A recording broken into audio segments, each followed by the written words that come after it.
Hello. Now, I've been told by people that I've spoken about this issue with that I should write everything down, and I decided instead of writing everything down that I was just going to do a video journal or a video documenting everything, because I actually kind of want people that watch this, like, just to see the look on my face, just like how disappointed and how hurt I am over this whole situation. It started actually months ago. I don't remember the exact date. My husband had come to Salem, and while he was here, he stopped by the lifeguard shelter and asked some questions, because he used to, when he was in Salem like 10 years ago, he used to stay there. And he went in there, and, at the time, he had a feeling that we were going to need shelter because of the situation that we were dealing with in Bedford. And, he would call, and he'd be told, no, there's not a male and a female bed. No, not a female bed. You gotta call every day. And then he had stopped calling for a couple months, because we thought our situation where we were before was okay. And then we had lost the place that we had been in for 2 years at the end of February. And during March, he had called, and he was told that there were 2 beds, and I freaked out, because I had a really bad experience in the Lowell shelter, where I was bullied by staff and clients for a medical problem. And I had told my husband I was really reluctant to go to any other shelter because I didn't want to have to deal with that. And I had told the intake coordinator at the time, George, that I just wasn't comfortable and I wasn't ready. And he was like, that's fine. He's like, we're not going to penalize you for that. Just keep calling when you're ready again. And May 31st, my husband called, and there were 2 beds available. And I had expressed to George again, I said, I'm scared. I don't want to get bullied or made fun of because of my my medical problem, which is my bladder. Sometimes I have accidents, and it's worse when I'm stressed out. And when we're in shelters, my husband and I are separated because we can't sleep together, and it makes me have accidents more often. And I was reassured by George that, they wouldn't do that. They're not like that. They won't tolerate that. I had told the case manager that ended up being my case manager, Angela, when I had met with her, because I did decide to give it a try. So we did go in there. We came in on May 31st. And then when I met Angela, I told her the same thing. I was like, I don't really like being here. I'm scared. And was told the same thing. We're not going to do that to you. You have nothing to worry about. Okay. So, I will say I lost my bed June 22nd. Now, before they took my bed away from me, there were a couple of times that I did have accidents. And, I was told, okay, the next time you have an accident, you need to let staff know and make sure you clean it up. Okay, no problem. I also had a tendency to sleep sitting up. Actually, I still do. It's for multiple reasons. The reason why I was doing it there is because I was self-conscious about my problem. So I figured if I was sitting up, I could just go and I wouldn't have to physically get up because I was already sitting up. So it'd be easier to make it to the bathroom. So that was the main reason. And unfortunately, I was falling off the bed. So you know, every time a staff member talked to me about that, like I was never in trouble or anything, you know, actually one of them had suggested, you know, maybe I could put my walker like in between me and like the floor or something so that I wouldn't fall or something like that. So it's very important to know that, like, never got in trouble for that. You know, they never got mad at me for that. Another time I had fallen asleep on the floor, and you know, I have really bad OCD, and it flares up like if something is stressful to me. And I remember I had a really bad dream, and I started looking for stuff on the floor, and then I started organizing my stuff. And because I wasn't half, like, fully awake, I fell asleep. And the staff member that night, I didn't know her. She was brand new. And she had, like, tried to wake me up. And every time she did, like, I was polite to her. I said, oh, I'm sorry. And, you know, I had explained to her, you know, when we woke up and, like, I took my meds, I apologized to her, and I was like, yeah, I'm really sorry. I hope I wasn't rude or anything. And she said I wasn't, and we talked it over, and everything was fine. And somebody did end up confronting me about it, and she was like, well, I heard you gave her an attitude, or you pushed back, which I guess, like, I was, like, giving it, like, pushing back. The only thing I can think is that I was being, like, aggressive or whatever, which I absolutely wasn't. You know, I remember very clearly that I was polite and I apologized, and she told me that she didn't have any problems with me. So that situation was, like, taken care of. And I was, you know, constantly told the whole time I lived there that I was polite, which I was, and I obeyed the rules. Like, I did what I was supposed to do. Now, on June 21st, June 22nd, because it was like 2:30, 3 o'clock in the morning, I had another accident. And I did exactly what I was told to do. I cleaned up my mess and told the staff member. The staff member that was on duty that night was Robert. And after my accident, I went to sit on my bed and I propped myself back, because it's important to know that the men and the women, we live on the same floor, but there's, like, the men are on one side, we're on the other, and we have, like, dividers that are around our bed.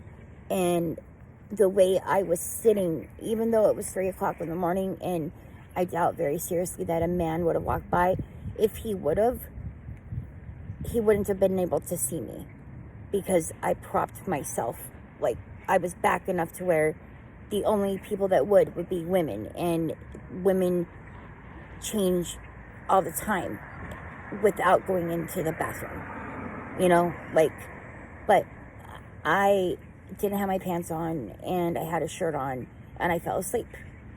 And some woman told on me, and Robert talked to me, and you know, he was like, what's going on, or something like that. And I told him, I was like, you know, I'm sorry. I was like, I made sure, like, even though, like, I was like, I made sure, like, no man could see me, you know, like, because I do that anyway when I change, if I don't change in the bathroom. And, you know, he told me, like, first off, he told me that, that morning, like early in the morning, that he had caught a male client that was either partially nude or nude, and that this guy, like, likes to sleep that way. And you know, he was also telling me, you know, like, you know, watch out, there's a camera right there, the camera sees everything. And then told me very specifically that he wasn't going to say anything because he would hate to see me lose my bed over it. And I was like, yeah, you know, I was like, I you know, I'm sorry, like, it wasn't, like, intentional, you know. So I thought, like, it was like a done deal, you know. Like, honestly, I took from it, I was like, okay, well, a woman told on me, and it's like Robert, the employee, like, tells me that some guy did it, and, you know, I was like, okay, well, I guess he's not going to write that guy up, and he's not going to write me up because, we talked about it. And so I went about, like, my day, went upstairs, and, like, my husband and I did laundry that day, and then around noon, Angela pulls me into our office and, like, asks me how I'm doing, and I'm like, I'm fine, and then tells me they're taking my bed away from me. And she said the first reason was because I didn't have my pants on. And I was like, okay, well, Robert told me that another male client, like, sleeps, like, nude or partially nude. And I'm like, it doesn't seem like you guys are doing anything to him. Like Robert didn't write that guy up. And I was like, even told her, I was like, I've been raped and molested before. Like, I wouldn't, like just get undressed and then, like, risk being seen. And then it was like, so because, like, I had mentioned that her employee, like, told me somebody else did it and they didn't know about it, then she, like, brought up other things, like, added things.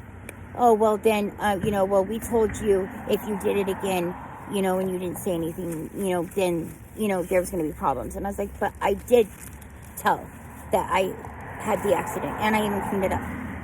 And then she proceeded to bring up the me sitting up thing when I was sleeping. I was like, yep, like, not an issue. The other employees never said anything to me about it, like, saying that I was in trouble. They just asked what was going on, and then even gave me a solution, and then brought up I fell asleep on the floor. And I was like, yep, that was already dealt with too. So every time, like, I would say, no, well, that's bullshit, like, I didn't break any rules, like, people talked to me about it, like, it wasn't an issue, then it was like she would try to find things, and I freaked out. Like, I started crying, I got angry, I was yelling, like, I lost it, because I was not expecting that. And, to add, pain and stress to the whole situation, my husband had just gotten out of the psychiatric ward of the hospital. And, like, he didn't lose his bed, but he wasn't gonna, like, leave me. Like, he wasn't gonna, like, not come with me. So my husband, that was, like, has his own mental health problems, was in a hospital, gets out, and then a day later, this happens. And, like, Angela was trying to tell me, well, you can still use, like, the services across, or, like, next door. And I was like, no, I don't want, like, I was mad. Like, why would I do that? Like, if they were treating me like that in the shelter, why would I go, like, to the other place? And, she, like, this was also weird.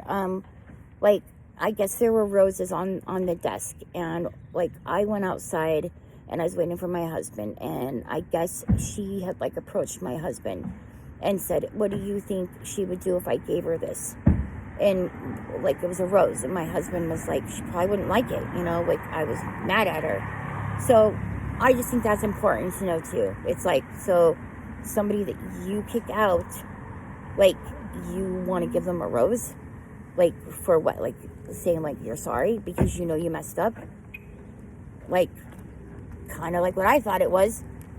And then, so I'm out, and then a day later, and again, I was kicked out.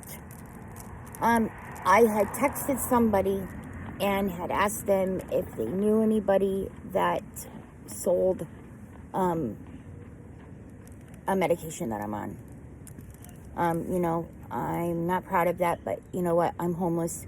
I know a lot of homeless people that do it. I'm not saying that it's right, but I asked her if she knew anyone. And the reason why I specifically asked this person, this client, was because I knew she was on them because she told me she was. She showed me, like, her, like, the ones that she, like, got from the shelter throughout the day, because they give, like, if you, like, take your medicines through the day, they'll, like, they put them in, like, a little, like envelope thing and give them to you throughout the day, and she would save them. And, she asked me for one day. Like, while we were downstairs in the dorm, she asked me for one.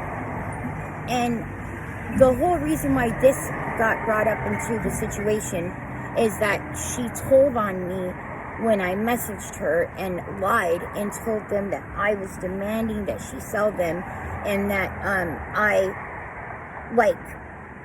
that I was like harassing her and stuff. And like, I have the whole conversation saved. I still do. I took screenshots of the whole conversation, and all it was, do you know anybody? And then she said no, and right away I was like, hey, I'm sorry. Like, I'm not trying to bring you down or anything. You know, I know you do them. I know you get them. You know, I'm just trying to see if you know anyone. That was it. Like, do you know? Like, not, hey, sell them right now. Nothing like that. I said, do you know anyone? So she told on me. And, you know, they were, like, mad at me for that. And it's like, you know, because they thought that I had them on me while we were living there. And I didn't, because, you know, I didn't want them there. I didn't want them counting them. I didn't want them touching them. And I, like, since I don't need them all the time anymore, I wasn't taking them, because I felt like, again, I didn't want them in there. I didn't want anybody to have access to them, so I left them at a friend's house. So I never had them there, and they just assumed I did. And I, like I said, I like kept like telling them, hey, I have the conversation, like, that's not what happened. This is why I asked her. And you know, so my DMH worker called me for them probably around the middle or actually early July, to like to advocate for me, because I think the whole situation's ridiculous. And I think he spoke to a woman named Val, and Val told him that she was like actually almost went out of her way to tell him that she's not bound or anything, like she has 30 days. So I lost my bed June 22nd, July 22nd. We thought, okay. And my husband started calling again every day. And like, we started going to the day center a little over a month ago. So like, you know, then like we've been around them again, or we've been around like the employees that work at the day center. And we do see Mike, you know, we see George, the first intake coordinator that ended up working at the day center. And you know, we would like talk to them, and like, you know, Mike would be like, just keep calling. I'll talk to like people during our meeting, because they have meetings every Thursday. And you know, we had like just kept calling. Well, a couple days ago, like, things were starting to get weird, and we like realized that, you know, like, they have something called overflow that where it allows people to sleep like up, like the upstairs part of the shelter, like where the dining area is, and then it allows you to go to the dorms when somebody leaves. And we kept trying to find out, okay, how can we do that? And then for like a while, or like for a few days, like, you know, the people at the shelter would tell us to talk to the day program people, and vice versa. And then like I finally was like, you know, we finally were like, okay, what is going on? And I talked to George, who, by the way, like I said, he now works at the day center. He was like, well, yeah, we're the ones that like recommend people, but he was like, I haven't recommended you guys because I don't think you guys are going to get a bed for a while. And I was like, what? I had no idea what the hell he was talking about. And he was like, well, he was like, you lost your bed because you had stuff on you weren't supposed to. And I was like, absolutely not. I was like, that's bullshit. That's not why I lost my bed. Yeah, very open. I was like, you know, I lost my bed like over bullshit, but it wasn't that. And I talked to my DMH worker again. I was like, what is going on? Like, we've been calling for like over 2 months trying to get back in. Can you please like talk to them and see what the hell's going on? Well, he did, and whoever talked to him, it might have been Val again, told him that since he had last talked to them, they had made the decision that I cannot come back anymore. And we told Mike, and he said that he would talk to Val and of the other upper level people, and we saw him the next day. He didn't say shit to us. Nothing. Nobody has said anything to us. And you know, I want to also say that I emailed Tina, which she's like the head of the day center, and then I messaged or I emailed Val and Jason. Jason is like the head director, and Val is like second behind him, I think. And none of them bothered to email me back. I told them the same thing I'm saying to this camera or this video, and no one said shit. So, like, we've been lied to. They lied to my DMH worker, you know, by, you know, first of all telling me that I could come back 30 days later, and then saying that, you know, they decided that they weren't going to let me come back. And I haven't been there since June 22nd, so I didn't do anything wrong. Like I didn't break any rules or anything because I haven't been there. And, like, that's, like, completely unprofessional. And then the fact that, like, you know, when we went back the day after we were told by Mike that he would find out what's going on, and no one bothered to say anything to us, it's like, okay, so we kept asking for 2 months, living in Salem, on the streets, on the side, or on benches, sleeping in a Domino's Pizza parking lot, you know, like going through all this shit. Like, we're both mentally ill people, my husband and I, so we've had to deal with a lot of trauma and a lot of things that have happened to us while we've been out here. And that's ridiculous. Absolutely ridiculous. They are being unprofessional. And again, like, people that have actually paid attention to me, if any, because it's hard to get people to pay attention to us, because people assume just because we're homeless that, you know, that we don't have any, like, a leg to stand on, and we're not important, and we're just talking shit, or we're, like, whining. And it's like, no, you kicked me out over a bullshit reason. And if you look back at, like, my emails, nothing has changed. I've never changed what happened. I've always said the same thing. It's like, I'm not lying. Like, this is what happened. They took my bed away from me for a bullshit reason, and then have been lying and stringing us along. And it's not okay. Actually, a cop has told me I need to go to City Hall and do something. Like, this needs to be, like, brought to attention, and it needs to be addressed. Like, they shouldn't get away with this. It's absolutely disgusting that this happened. My husband didn't deserve it. I didn't deserve it. I know they do this to other people, and it breaks my heart, because, again, like, it's very hard for us to get, like, protection from shit like this, because, you know, again, people don't, like, think we're important, and it's ridiculous, and it's unfair. So I appreciate anybody that has taken the time to watch this. This is very important. You know, I want my bed back. My husband and I should be able to go back there. And everybody that, like, had anything to do with this should all get in trouble. Because this is not how you treat people. This isn't how you run a business.